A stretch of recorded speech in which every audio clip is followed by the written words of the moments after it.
The plane crashed. I didn't board the flight when my best friend said, "Promise me you won't go," at the airport. Sometimes the most important decisions of your life happen in the span of 3 seconds. 3 seconds that stretch like an eternity while your brain processes information it doesn't want to accept. 3 seconds that change everything you thought you knew about fate, friendship, and the thin line between life and death. I'm standing in my kitchen right now, staring at my unused boarding pass stuck to the refrigerator with a magnet shaped like the Statue of Liberty. Flight 789 to Los Angeles. Departure time, 11:45 a.m. The paper is starting to curl at the edges, and the ink has faded slightly from the morning sunlight that streams through my apartment window every day at exactly 9:30. But let me back up. Let me tell you about the morning that should have been ordinary, but became the most extraordinary day of my 42 years on this planet. It was a Tuesday in October, one of those crisp New York mornings where the air bites at your cheeks and makes you grateful for the warmth of your coffee cup between your palms. I had been planning this trip to Los Angeles for 3 months, a business conference that could potentially change the trajectory of my consulting career. The kind of opportunity that comes along maybe twice in a lifetime if you're lucky. My alarm went off at 5:30 a.m., just like it had every weekday for the past 8 years. Same routine. Shower, coffee, check emails, review my presentation notes one final time. My suitcase had been packed for 2 days, sitting by the front door like a faithful dog waiting for a walk. I remember feeling excited, nervous, optimistic. All the emotions you'd expect when you're about to potentially land the biggest client of your career.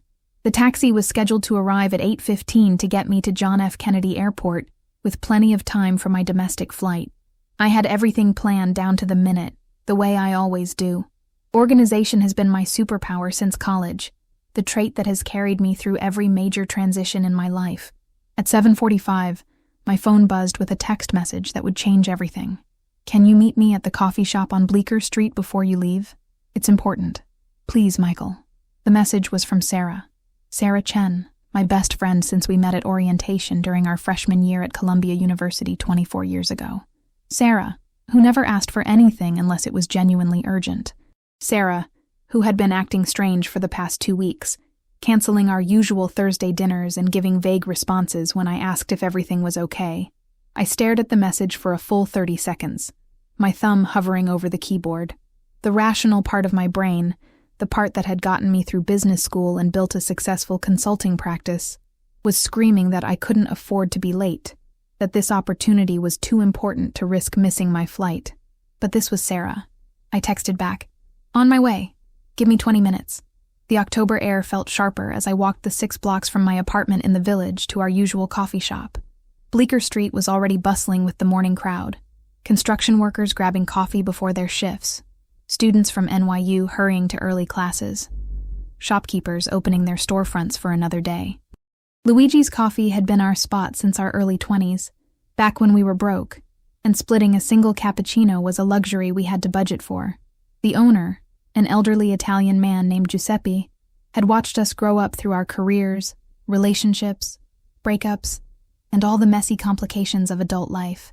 Sarah was already there when I arrived, sitting in our usual corner booth with 2 cups in front of her. She looked different, pale in a way that made her normally vibrant complexion seem almost translucent. Her dark hair, usually perfectly styled for her job at the marketing firm, was pulled back in a hasty ponytail. She was wearing an oversized gray sweater that I recognized from college, the one she always wore when she was stressed or sad. "Thank you for coming," she said as I slid into the booth across from her. Her voice was quieter than usual, lacking the energy that typically made Sarah the most engaging person in any room. "Of course. What's going on? You've been weird for weeks, and now you're pulling me away from the airport for mysterious coffee meetings." I tried to keep my tone light, but I could feel the anxiety creeping into my chest. Something was very wrong. Sarah wrapped her hands around her coffee cup like she was trying to absorb its warmth. She stared down into the foam for a long moment, before looking up at me with eyes that seemed to be carrying a weight I couldn't understand. "I had a dream last night," she said. "About you. About a plane." I felt my eyebrows raise involuntarily. Sarah wasn't typically the type of person who put stock in dreams or superstitions. She was logical, practical, the kind of person who made pro and con lists for every major decision. In all our years of friendship, I had never heard her mention a dream as anything more than random brain activity during sleep. "Okay," I said carefully. "What kind of dream?" She took a deep breath, the kind you take before diving into cold water.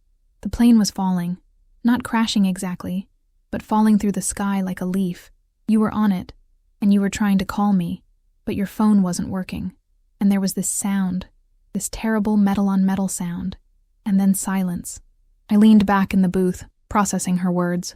Part of me wanted to laugh, to make a joke about her subconscious trying to sabotage my career advancement, but the expression on her face stopped me. This wasn't Sarah being dramatic or attention-seeking. This was Sarah genuinely terrified. "Sarah, it was just a dream. You know that, right? Dreams don't predict the future. They're just our brains processing stress and random thoughts." "I know," she said quickly.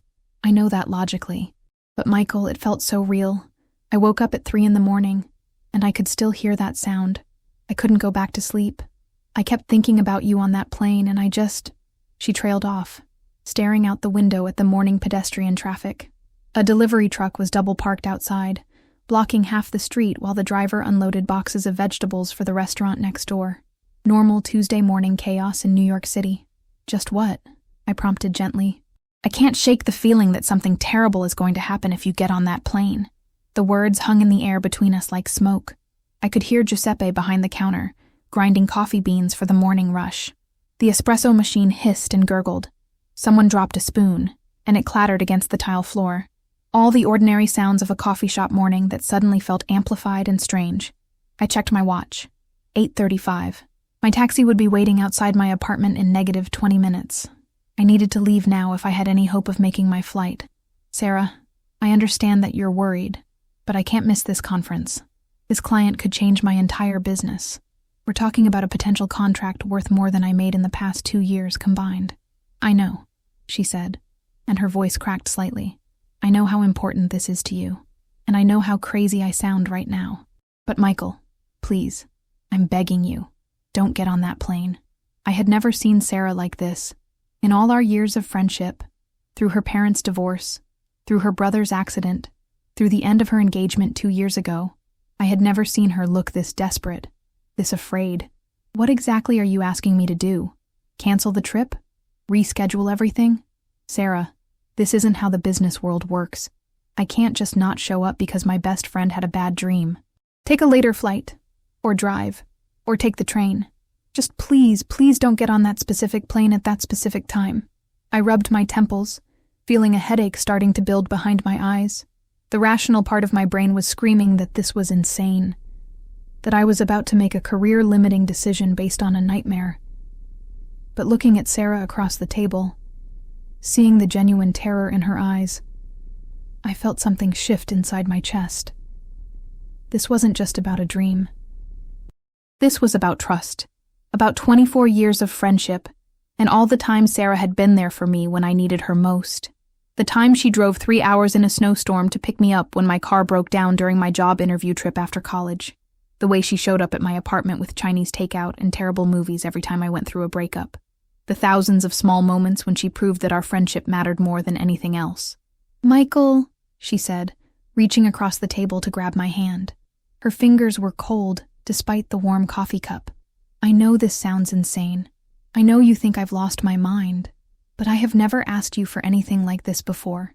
In 24 years of friendship, have I ever steered you wrong about something that really mattered?" I thought about it. Sarah had always been remarkably intuitive about people and situations. She was the one who warned me about my ex-girlfriend, Jessica, who turned out to be cheating on me with her coworker. She was the one who convinced me not to take that job at the consulting firm in Chicago that went bankrupt 6 months later. She had a track record of seeing things that I missed, of understanding the undercurrents in situations where I only saw the surface. But this was different. This was asking me to make a major professional decision based on a feeling, a dream, something completely intangible. My phone buzzed with a text from the taxi driver. "Outside your building. Where are you?" "I have to go," I said, starting to stand up. "The driver is waiting." Sarah's grip on my hand tightened. "Michael, please, I am begging you. Promise me you won't get on that plane." The desperation in her voice stopped me cold. I had heard Sarah upset before, but this was something deeper. This was primal fear, the kind that makes your body respond before your brain can process what's happening. I looked at her face, really looked at it, and saw something that made my chest tighten. This wasn't just worry or concern. This was the kind of terror you feel when you're absolutely convinced that someone you love is about to die. "Sarah, promise me," she interrupted. "Please, just promise me you won't get on that plane." The coffee shop seemed to have gotten quieter around us, as if the universe was holding its breath, waiting for my answer. Giuseppe had stopped grinding coffee beans. The conversations at other tables had dimmed to murmurs. Even the traffic outside seemed muted. I thought about the client meeting scheduled for tomorrow afternoon, about the months of preparation that had gone into this presentation, about the potential contract that could set me up financially for the next 5 years, about my reputation in the industry, and what it would mean to be known as someone who doesn't follow through on commitments. Then I looked at Sarah's face again, at the way her eyes were pleading with me to choose our friendship over everything else. "Okay," I heard myself say. "I promise." The relief that washed over her face was so immediate and profound that I knew, regardless of the consequences, I had made the right choice. She released my hand and slumped back in the booth like she had been holding her breath for hours. "Thank you," she whispered. "Thank you, Michael." I pulled out my phone and canceled the taxi, then scrolled through my contacts to find the conference organizer's number. Each call I made felt like I was dismantling my professional future piece by piece, canceling my hotel reservation, explaining to my potential client that I wouldn't be able to meet tomorrow due to an unexpected emergency, leaving voicemails for the other attendees I was supposed to connect with. Sarah sat across from me in silence while I made the calls, her color slowly returning to normal as if she was watching a disaster get averted in real time. When I finished the last call, I looked up at her. "I hope you realize what I just did for you." "I do," she said quietly. "And I promise you, Michael, someday you'll understand why this was the most important decision you've ever made." We sat in the coffee shop for another hour, talking about everything except the plane I wasn't going to catch. Sarah seemed like herself again, the color back in her cheeks, her usual animated gestures returning as she told me about her latest project at work. It was as if the act of keeping me off that plane had lifted some enormous weight from her shoulders. Around 10:30, she hugged me goodbye outside the coffee shop. "Go home and work on something else today," she said. "Maybe it's the universe telling you to focus on a different opportunity." I walked back to my apartment, feeling strangely calm, despite having just torpedoed what should have been the biggest professional opportunity of my year. My unused boarding pass was still sitting on the kitchen counter where I had left it. I picked it up, and on impulse, stuck it to the refrigerator with the Statue of Liberty magnet. For the rest of the morning, I tried to work on other projects, but my concentration was shot. I kept thinking about Sarah's dream, about the terror in her eyes, about the way she had begged me not to get on that plane. Part of me was already starting to feel foolish about the decision, wondering if I had just sabotaged my career for no good reason. At 12:15 p.m., my phone rang. The caller ID showed my neighbor, Mrs. Peterson, from across the hall. "Michael, are you okay? Are you home?" "Yes, I'm home. Why?" I thought you were supposed to be traveling today. I heard on the news about a plane crash, and I got worried. My blood turned to ice water in my veins." "What plane crash?" "Flight 789 to Los Angeles. It went down about 20 minutes after takeoff. They're saying there are no survivors." The phone slipped from my hand and clattered onto the hardwood floor of my kitchen. Mrs. Peterson's voice became a distant echo as the reality of what she had just told me crashed over me like a tsunami. Flight 789. My flight. The flight I should have been on. I scrambled to pick up the phone, my hands shaking so violently I could barely grip it properly. "Mrs. Peterson, are you sure? Are you absolutely sure about the flight number?" "Yes, dear. It's all over the news. They're showing the wreckage on every channel." "Oh, Michael, when I saw the flight number I knew you were supposed to travel today, and I just panicked." I hung up and immediately turned on my television, fumbling with the remote as my hands continued to shake. The first news channel I landed on was already showing aerial footage of twisted metal scattered across a field somewhere in Pennsylvania. The reporter's voice was professional, but grave, as she delivered details that made my knees buckle. Flight 789, operated by Northeast Airlines, departed John F. Kennedy Airport at 11:47 a.m., just 2 minutes behind schedule. The aircraft, A Boeing 737 carrying 143 passengers and 6 crew members lost contact with air traffic control approximately 18 minutes into the flight. 143 passengers. I should have been one of them. The screen switched to a reporter standing outside the airport, microphone in hand, with the familiar JFK terminals visible in the background. The same terminals I should have been walking through at exactly the moment this plane was falling from the sky. Witnesses on the ground reported seeing the aircraft in what appeared to be an uncontrolled descent before impact. The cause of the crash is unknown at this time, but NTSB investigators are already en route to the scene. I sank onto my couch, staring at the television, but not really seeing it anymore. My mind was reeling, trying to process the magnitude of what had just happened, or rather, what had not happened to me. 3 hours ago, I had been sitting in Luigi's coffee, annoyed that Sarah's dream was going to make me miss my flight. Now that same flight was scattered across a Pennsylvania field, and everyone who had been on it was dead. Everyone except me, because Sarah had a dream, because she begged me not to get on that plane, because 24 years of friendship had earned her 3 seconds of trust when it mattered most. My phone was buzzing constantly now, calls and texts coming in from friends and family who knew about my travel plans. I ignored them all, unable to form coherent responses to questions I was only beginning to understand myself. The news coverage continued for hours, the same footage playing on loop with slight variations in the reporter's commentary. Families arriving at the airport looking for information about their loved ones. Emergency responders working through the wreckage. Officials holding press conferences with no real updates to share. Around 3 p.m., my apartment door burst open without a knock. Sarah had her own key for emergencies, and apparently this qualified. She took one look at me sitting motionless on the couch, still staring at the television coverage, and immediately understood. "You heard," she said softly. I couldn't speak. I could only nod. She sat down next to me on the couch, close enough that our shoulders were touching. For several minutes we just sat in silence, watching the news coverage of the plane I should have died on. "How did you know?" I finally managed to ask. "I don't know," she said, and her voice was barely above a whisper. "I really don't know, Michael. I just knew that something terrible would happen if you got on that plane." The weight of it was starting to hit me. Not just that I had avoided death, but that Sarah had somehow seen it coming. That her dream, her inexplicable terror this morning, had been real in a way that defied everything I thought I understood about the world. 143 people, I said. "I know.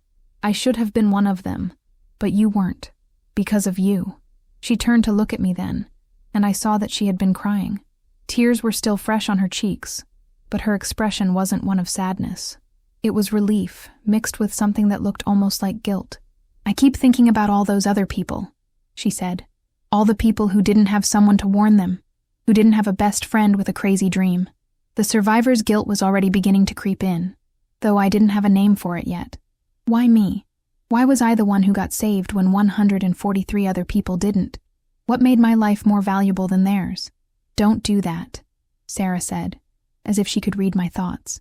"Don't start thinking that you didn't deserve to live just because other people died. The universe doesn't work that way." "How do you know how the universe works?" I asked. "This morning you had a dream that saved my life.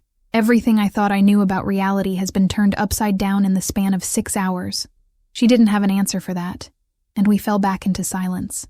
The news was now showing interviews with family members of the victims, people who would never see their loved ones again. A woman about my age, talking about her husband, who had been traveling for business, just like I was supposed to be. A teenager crying about her father who was coming home from a conference. I had to turn off the television. "I need to call people back," I said. "Everyone's been trying to reach me. They all knew I was supposed to be on that flight." And the next few hours were a blur of phone calls. My parents, who had driven to the airport in tears thinking I was dead until they reached me. My brother in Seattle, who had already started making arrangements to fly to New York for my funeral. Colleagues who had heard about the crash and remembered my travel plans. Each conversation was surreal, having to explain that yes, I was supposed to be on that flight, but no, I wasn't actually on it. That my best friend had a premonition and convinced me not to go. Watching people process the impossibility of my situation in real time. My mother cried so hard on the phone that my father had to take over the conversation. My brother was silent for a full minute before asking if I was sure I was really alive and not calling from some kind of afterlife. My business partner demanded to know every detail of how I had ended up not boarding the plane, as if he could somehow reverse engineer Sarah's intuition and bottle it. Sarah stayed with me through all of it, making coffee, ordering dinner that neither of us ate, just being present in the way that only a true friend can be during a crisis. She didn't try to explain what had happened or analyze her dream. She just sat with me while I grappled with the reality that I was alive when I should have been dead. As the evening wore on, the magnitude of what I had lost professionally began to seem laughably insignificant compared to what I had gained personally. The client meeting I had been so worried about missing, the conference that was supposed to change my career, none of it mattered now. I was alive, and that was the only thing that mattered. But there was something else growing in my chest alongside the gratitude and relief, a feeling I couldn't quite name yet, but that would define every day of the rest of my life. Purpose. If I had been spared for a reason, if Sarah's dream had saved me when 143 other people couldn't be saved, then I had an obligation to make that mean something. I didn't know what that looked like yet, but I knew with absolute certainty that I couldn't just go back to my old life and pretend this hadn't happened. Around 10 p.m., Sarah finally prepared to go home to her own apartment. "Are you going to be okay tonight?" she asked. "I don't know," I said honestly. "I don't know if I'm going to be okay ever again, but I'm alive, and that's more than I had any right to expect this morning." She hugged me at the door, the kind of hug that says everything that words can't express. "Thank you," I whispered into her hair. "Thank you for saving my life. Thank you for trusting me," she whispered back. After she left, I sat alone in my apartment, staring at the boarding pass still stuck to my refrigerator. Flight 789 to Los Angeles. Seat 12A. The seat that would have been my coffin if not for 3 seconds of trust and 24 years of friendship. I thought about the businessman who might have been sitting in 12B, wondering who I was when I didn't show up, about the flight attendant who would have served me coffee and asked about my reason for traveling to Los Angeles, about all the small interactions that never happened because Sarah had a dream that changed everything. Outside my window, New York City continued its relentless pace. Taxis honking in traffic, people walking dogs. Life moving forward with the same rhythm it always had, completely unaware that the natural order of things had been disrupted in the most fundamental way possible. I was supposed to be dead, but I wasn't, and somehow, I had to figure out what to do with that impossible gift. I didn't sleep that night. How could I? Every time I closed my eyes, I saw that twisted metal scattered across a Pennsylvania field. I saw the faces of the family members on the news, crying for people who would never come home. I heard Sarah's voice from that morning, desperate and terrified, begging me not to get on a plane that she somehow knew would kill me. By dawn, I had made a decision that would have seemed insane just 24 hours earlier, but now felt like the only rational response to an impossible situation. I was going to find out everything I could about the people who died on Flight 789, not for any morbid fascination or survivor's guilt therapy, but because if I had been spared when they weren't, I needed to understand who they were, what they left behind, what the world had lost when that plane went down. I started with the passenger manifest, which the news had released by Wednesday afternoon. 143 names, ages, and hometowns, each one representing a life that had ended at 11:59 a.m. on a Tuesday morning while I was sitting in my apartment, staring at unused boarding passes. Rebecca Martinez, 34, from Phoenix, traveling to Los Angeles for her sister's wedding. David Chen, 57, from Boston, returning home from a business trip to New York. Amanda Foster, 28, from Denver, moving to California to start a new job. James Wilson, 45, from Chicago, flying to meet his daughter for the first time in 3 years. I read every name, memorized every age, tried to imagine the stories behind each person who had boarded the plane I was supposed to be on. It became an obsession that Sarah watched with growing concern. "Michael, this isn't healthy," she said on Thursday, finding me surrounded by printouts of newspaper articles and online obituaries. "You can't carry the weight of 143 people you never met." "But I should have met them," I said, not looking up from the article I was reading about Rebecca Martinez, who had been a pediatric nurse and was supposed to be the maid of honor at her sister's wedding. I should have been sitting next to them, maybe talking to David Chen about business, or helping Amanda Foster with her carry-on bag. You weren't, though. You were here because I had a dream that saved your life. That's not your fault, and it's not something you need to atone for. But she was wrong about that. It wasn't about fault or atonement. It was about responsibility. When someone saves your life, you owe them something. When 143 people die in your place, you owe them everything. Over the next few weeks, I began reaching out to the families of the victims, not as a journalist or researcher, but as someone who understood their loss in a way that most people couldn't. I was the ghost passenger, the one who should have been there, but wasn't. The first family I contacted was Rebecca Martinez's sister, Elena, who was supposed to have gotten married the day after the crash. I found her through social media and sent her a message that took me 3 hours to write. My name is Michael Thompson, and I was supposed to be on Flight 789. I know this might sound strange, but I've been thinking about your sister Rebecca since I heard about the crash. I would like to do something to honor her memory if you would be open to that. Elena called me the next day. She had postponed her wedding indefinitely after losing her sister and maid of honor, and was struggling to find any meaning in what had happened. Rebecca was the most caring person I ever knew, she told me through tears. She became a pediatric nurse because she said children deserved to have someone fighting for them when they were scared and sick. She was supposed to walk me down the aisle because our father died when we were teenagers. I found myself crying with this stranger, mourning a woman I had never met, but whose seat I might have been sitting next to if not for Sarah's intervention. What if I funded a scholarship in Rebecca's name? I asked. For nursing students who want to work in pediatrics. Something that would help other people follow the path she chose. That was the beginning of what would become my new life's work. The Rebecca Martinez Pediatric Nursing Scholarship. The David Chen Small Business Development Fund. The Amanda Foster New Opportunities Grant for young professionals relocating for career advancement. For each victim of Flight 789, I created some kind of lasting memorial. Sometimes it was a scholarship. Sometimes it was a donation to a charity they had supported. Sometimes it was funding a project they had been passionate about but never got to complete. I liquidated my consulting business, sold my apartment, and used every penny I had saved over the past 20 years to create these memorials. Sarah thought I had lost my mind, and maybe I had, but for the first time in my adult life, I felt like I was doing something that truly mattered. The work consumed me completely. I traveled to Los Angeles to meet Amanda Foster's parents and learn about her dream of becoming a screenwriter. I flew to Chicago to have dinner with James Wilson's daughter, who hadn't spoken to her father in 3 years, and was devastated that their reconciliation meeting would never happen. Each family taught me something different about loss, about love, about the fragile threads that connect us to each other.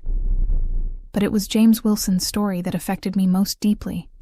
His daughter, Katie, was 26, and had been estranged from her father since she came out as gay, and he initially reacted poorly. They had been slowly rebuilding their relationship through phone calls and emails, and the Los Angeles trip was supposed to be their first face-to-face meeting since their falling out. He was trying so hard to make things right, Katie told me over coffee in a small cafe in West Hollywood. He had started going to PFLAG meetings, reading books about how to be a better father to an LGBTQ child. He was learning, you know? He was changing. What would he have wanted you to do now? I asked. He would have wanted me to help other families avoid the mistakes we made. To help parents understand that loving your child means accepting who they are, not who you want them to be. Together, we created the James Wilson Family Reconciliation Fund, which provided counseling and support for families struggling with LGBTQ acceptance issues. Katie became the program director, turning her personal tragedy into a mission to help other families heal before it was too late. By the 6-month anniversary of the crash, I had created memorial funds for all 143 victims. The process had depleted my life savings and left me essentially starting over at 42, but I had never felt more purposeful or alive. Sarah remained my closest friend and strongest supporter through all of it, even when she worried that I was losing myself in other people's grief. She helped me research families, drove me to meetings when I was too emotionally drained to drive myself, and held me when the weight of what I was carrying became too much to bear alone. "Do you ever regret it?" she asked me one evening as we sat in Luigi's Coffee, the same booth where she had begged me not to get on that plane. Regret what? Not getting on the plane? No. Regret that I convinced you not to get on the plane. Your whole life has changed because of my dream. You gave up your career, your apartment, your savings. Sometimes I wonder if I saved your life only to watch you give it away to people who are already gone. I thought about her question for a long time before answering. 6 months earlier, I would have said yes without hesitation. My old life had been comfortable, predictable, financially secure. I had been building toward a traditional version of success that would have left me well-positioned for retirement and proud of my professional accomplishments. Now I was living in a studio apartment in Queens, working part-time as a freelance consultant to pay my basic expenses, and spending most of my time on memorial projects that would never make me rich or famous. By any conventional measure, Sarah's intervention had destroyed my life, but it had also given me something I hadn't even realized I was missing. I was sleepwalking before the crash, I told her, going through the motions of a life that looked successful from the outside, but felt empty on the inside. I was optimizing for the wrong things. Money, status, professional recognition. None of that matters when you're faced with the reality that life can end without warning. So you don't regret it? Sarah, you didn't just save my life that morning. You gave me a life worth living. The 1-year anniversary of the crash approached faster than I expected. The memorial funds were all established and running smoothly, managed by families and organizations that had turned their grief into action. I had done what I set out to do, but I found myself wondering what came next. The answer came in the form of a phone call from Elena Martinez, Rebecca's sister who had postponed her wedding after the crash. Michael, I wanted you to be the first to know. David and I are finally getting married next month. We realized that Rebecca wouldn't want us to put our lives on hold because of what happened to her. She would want us to celebrate love whenever and wherever we find it. That's wonderful news, Elena. Rebecca would be so happy for you. We want you to walk me down the aisle, she said. I know it might sound strange, but you've become like family to us over this past year. You've kept Rebecca's memory alive in ways that have helped us heal. We can't think of anyone else we'd rather have fill that role. I had to pull over to the side of the road because I was crying too hard to drive safely. Walking Elena Martinez down the aisle at her wedding was the moment I finally understood what had really happened on that Tuesday morning in October. Sarah's dream hadn't just saved my life. It had redirected me toward a life I was meant to live. I wasn't supposed to die on Flight 789, but I also wasn't supposed to spend the rest of my days consumed by survivor's guilt or professional ambition. I was supposed to become a bridge between the living and the dead, helping families transform their grief into something meaningful and lasting. After Elena's wedding, I started receiving calls from families affected by other tragedies. A mother whose son had died in a car accident wanted help creating a scholarship in his name. A widow whose husband had died of cancer needed assistance organizing a fund for medical research. Word had spread about what I was doing, and people were reaching out for help turning their loss into legacy. I realized I had found my calling, not in spite of the plane crash, but because of it. I wasn't just the man who didn't board Flight 789. I was someone who understood that every life has meaning, that every death leaves a hole that can be filled with purpose if you're willing to do the work. Sarah and I still meet for coffee every Tuesday morning at Luigi's Coffee, sitting in the same booth where she saved my life with 3 words. Promise me you won't go. Giuseppe still remembers our order, still asks about our lives with the genuine interest of someone who has watched us grow up over the decades. But now our conversations are different. Instead of talking about my client meetings or her marketing campaigns, we talk about the families I'm working with, the memorial projects taking shape, the ways that tragedy can be transformed into hope if you're willing to sit with grief long enough to understand what it's trying to teach you. Do you ever wonder what would have happened if I hadn't had that dream? Sarah asked me last Tuesday, stirring sugar into her cappuccino. Every day, I said, but not in the way you think. I don't wonder about the life I would have lived if I had gotten on that plane and survived somehow. I wonder about all the families I wouldn't have met, all the memorial projects that wouldn't exist, all the good that wouldn't have happened if you hadn't trusted your intuition enough to save me. So you think it was meant to happen? The dream? The crash? All of it? I considered her question carefully. A year ago, I would have dismissed the idea of fate or destiny as superstitious nonsense. But experiencing something impossible changes your relationship with possibility. I think some things happen for reasons we can't understand at the time, I said. Your dream saved my life, but it also saved 143 families from having their loved ones forgotten.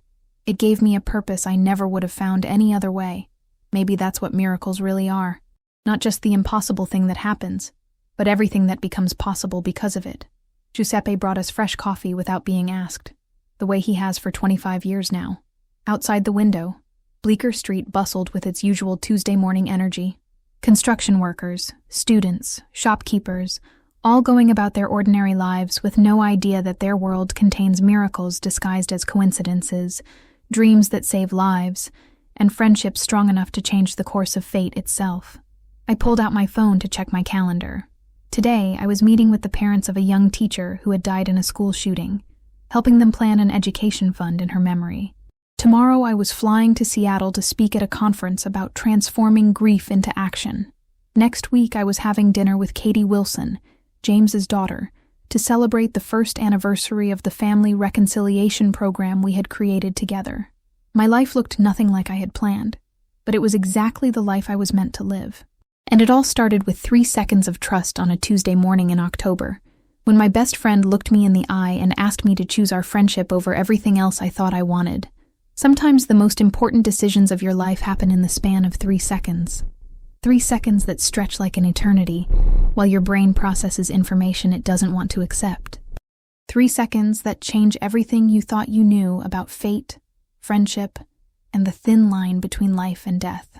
I'm grateful every day that when those 3 seconds came for me, I made the right choice, even if I didn't understand it at the time. But the story doesn't end there. It never really ends, because some experiences keep rippling outward long after the initial wave has passed. 5 years after the crash, I received a call that would prove Sarah's dream had saved more than just my life. "Mr. Thompson, my name is Maria Santos. I'm calling about the Amanda Foster New Opportunities Grant." I remembered Amanda Foster, 28 years old from Denver, moving to Los Angeles to start a new job as a junior screenwriter. Her parents had used the Memorial Fund to help other young people pursue careers in entertainment, particularly those from underrepresented backgrounds who couldn't afford to move to expensive cities without financial support. "How can I help you, Maria?" "I received the grant 3 years ago to move to Los Angeles and pursue screenwriting. I wanted to let you know that my first feature film just got picked up by a major studio. It's about a young Latina woman overcoming obstacles to achieve her dreams." Amanda's story inspired part of it. I sat down heavily in my chair. These calls still affected me deeply, even after 5 years of similar conversations. "Amanda would be so proud," I managed to say. "There's more," Maria continued. "The film is being produced by the same company that was going to hire Amanda. Her boss there, the one who was expecting her to start work the day after the crash, is the executive producer. When he heard about the grant and learned about Amanda's story, he insisted on being involved. He said he never forgot about the bright young woman who was supposed to join their team but never arrived." After hanging up, I sat in my office for a long time, thinking about the invisible threads that connect our choices to outcomes we never could have imagined. Amanda Foster's death had led to a grant that helped Maria Santos, whose success was now honoring Amanda's memory in ways none of us could have predicted when we established the fund. This pattern repeated itself constantly. The memorial funds didn't just help people in need. They created networks of connection, mentorship, and opportunity that spread far beyond their original scope. Rebecca Martinez's nursing scholarship had produced 12 graduates who were now working in pediatric hospitals across the country. David Chen's small business fund had helped launch 17 companies that employed over 200 people, but it was the James Wilson Family Reconciliation Fund that had the most profound impact, both personally and societally. Katie Wilson had grown the program from a small counseling service into a national organization with chapters in 38 states. They had helped thousands of families navigate acceptance and reconciliation issues, preventing countless relationships from ending in estrangement and regret. "Dad would be amazed by what this has become," Katie told me during our annual dinner to commemorate his death. "But I think he'd be most proud that we're helping parents learn to love their children unconditionally before it's too late." The program had also started doing research on family estrangement patterns, publishing studies that influenced how therapists and social workers approached LGBTQ family dynamics. What had started as one father's attempt to reconcile with his daughter had become a significant force for social change. But the most unexpected development came when Katie called me 6 months ago with news that changed everything. "Michael, I need to tell you something that might sound impossible." I had learned to take statements like that seriously. "I'm listening." "I've been corresponding with a researcher at Stanford who studies near-death experiences and premonitions, Dr. Emily Chen. When I told her about how you survived the crash because of your friend's dream, she got very interested. Apparently, there are documented cases of people receiving warnings about disasters through dreams or intuitions, but they're usually dismissed as coincidence. What are you saying? She wants to interview you and Sarah for a study she's conducting. She thinks your case might help prove that these premonitions are real phenomena that could potentially save lives if we understood them better. Dr. Emily Chen turned out to be David Chen's daughter. The businessman from Boston who died on Flight 789 had been traveling to New York to visit his daughter at Stanford, where she was completing her PhD in consciousness studies. His death had driven her to focus her research on understanding the types of inexplicable experiences that might have saved his life if someone had listened. The interview process was extensive and scientifically rigorous.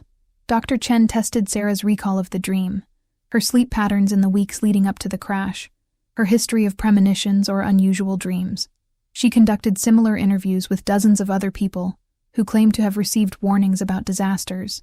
What we're finding, Dr. Chen explained during our final session, is that these experiences follow certain patterns. They're most common between people with strong emotional bonds. They tend to occur during periods of high stress or significant life changes, and they often involve specific sensory details that prove accurate later. So Sarah really did see the future? I think Sarah accessed information through channels we don't fully understand yet. Whether you call it intuition, psychic ability, or quantum entanglement between consciousness fields, the data suggests that some people can perceive potential futures under certain circumstances. Her research was published in the Journal of Consciousness Studies and generated significant media attention. Sarah and I were interviewed by news programs, podcasts, and documentary filmmakers. Our story became part of a growing body of evidence that consciousness operates in ways that traditional science is only beginning to comprehend. But for me, the most meaningful outcome of Dr. Chen's research was personal. She had included a chapter about the memorial funds in her paper, documenting how a single premonitive experience had created a ripple effect of positive change that touched thousands of lives. Your story proves that these experiences aren't just random anomalies, she told me. They can be catalysts for profound transformation, both individual and collective. Sarah's dream didn't just save your life. It redirected the trajectory of countless other lives in ways that continue to expand outward. Now, 7 years after the crash, I run a nonprofit organization called Second Chances Memorial Foundation. We help families of disaster victims create lasting legacies, but we also research and document cases of disaster premonitions. Our goal is to understand these phenomena well enough to potentially save lives in the future. Sarah works with us part-time as our Director of Intuitive Research, helping us identify and interview people who have experienced premonitive dreams or feelings. She's discovered that her abilities aren't limited to that one October morning. She's had several other accurate premonitions, though none as dramatic as the one that saved my life. Do you think this is what we were meant to do all along? She asked me last week, as we reviewed applications for a new memorial fund. We were sitting in Luigi's Coffee, of course. Giuseppe had passed away 2 years ago, and his grandson now runs the shop, but he kept our usual booth reserved every Tuesday morning in honor of his grandfather's memory. I think we were meant to be open to the possibility that our lives could become something we never imagined, I said. The dream was just the beginning. Everything that happened afterward was a choice we made to honor what we learned. And what did we learn? I thought about all the families I had met, all the memorial projects that had grown beyond their original scope, all the lives that had been changed by a single moment of trust between two friends. We learned that there are no ordinary moments, I said. Every conversation could be the one that saves a life. Every decision could be the one that changes everything. Every dream could be the one that reveals a truth we desperately need to understand. Outside the coffee shop window, Bleecker Street continued its eternal rhythm. People hurrying to work, students walking to class, vendors setting up their stalls for another day, all of them carrying dreams and intuitions, fears and hopes, connections to each other that they might not even recognize. Somewhere in that crowd, someone might be having a conversation that will save a life. Someone might be trusting an instinct that will prevent a tragedy.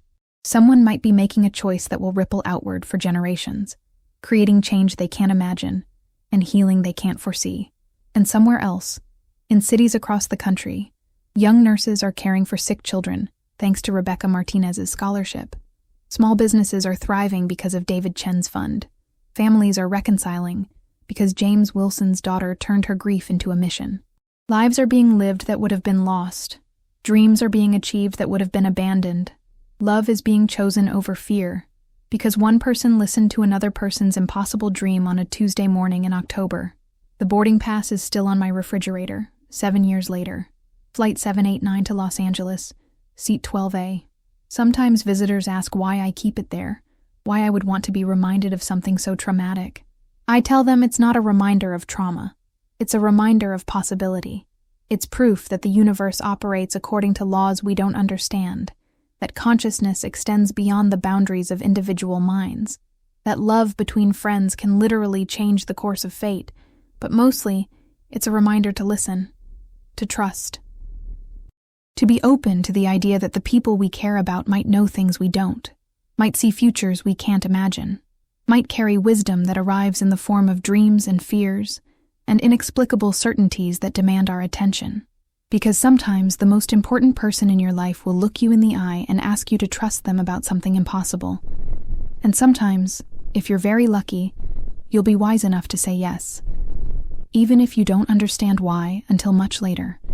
Even if the understanding changes everything you thought you knew about yourself, your purpose, and the mysterious ways that love operates in a universe full of miracles disguised as coincidences. Even if saying yes means your life will never be the same again, especially then.